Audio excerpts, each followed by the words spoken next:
Мал број радовишани се одзваа на повикот за јавна презентација на студијата за влијанието врз животната средина на рудникот Боров дол. Најголемиот број присутни на вчерашниот јавен настан беа вработени во општината, јавните локални предпријатија, вработени од рудникот Бучим или професори.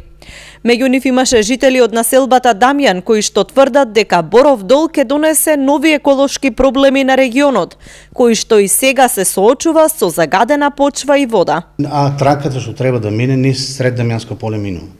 Тука ќе има прашини, опрашување, 300 загадување. Што произведувате вие во Дамјан? Зошто се плашите од земјоделските површини? Што може да Ние претежно живееме од земјоделство, тутун, пипер, такви работи. Ама со текот на времето од загадувањето на подземните води и почвата веќе ништо не се раѓа апсолутно, ни пипер, ни тутун, ништо апсолутно. И се плашиме за иднината на нашите деца и фамилии. Нема крај инче слободно кој ќе продамоше сега.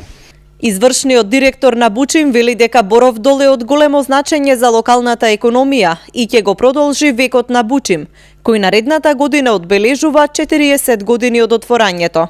Но сакам да нагласам дека ние живееме и работиме и сакаме да отвориме нов рудник во едно време кога во Македонија има прилично да кажам негативно движење за отварање на новите рудници и не е добро да се поистоветува Боров дол, не затоа што ние го застапуваме, туку затоа што Боров дол сосема се разликува од сите други рудници за кои станува збор.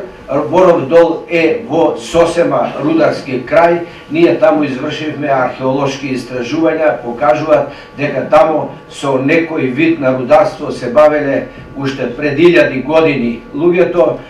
Мораме да ги извршиме археолошките истражувања, таа фаза е завршена. Тука е рудникот Дамјан кој е затворен. Тука е Бучим, значи се работи за регион, рударски регион и не може да се поистоветува со туристички, земјоделски и така натаму краеви.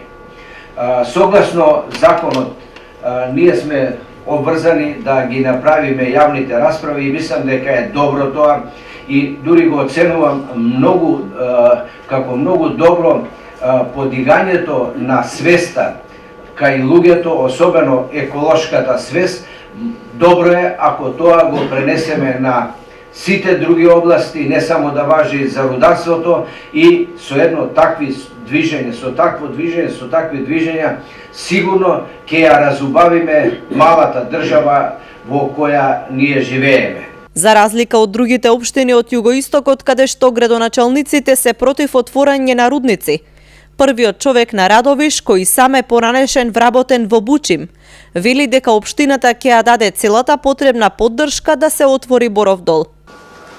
Што се однесува до рудникот Бучим е од најголемо значење за општина Радовиш. Значи социјалната политика да рудникот Бучим ја задоволува најмногу. Ако нашиот буџет е некои 150 милиони денари, ние имаме некои повеќе од 75 милиони денари по основ на концесии и по основ на други придобивки само од рудникот Бучим. Што значи рудникот Бучим за нашата општина представува живот, а што се однесува до отварањето на новиот рудник Боров дол, кој ќе биде само еден обичен каменолом, каде со помош на транспортна лента ќе се однесува рудата во инсталацијата во рудникот Бучим да се преработува и флотацијските јалови да се депонира во Бучим. Според раководството на Бучим, отворањето на Боров дол ќе го продолжи стопанскиот живот на Бучим до 2031 година или во најдобар случај со евентуално проширување на Боров дол до 2042.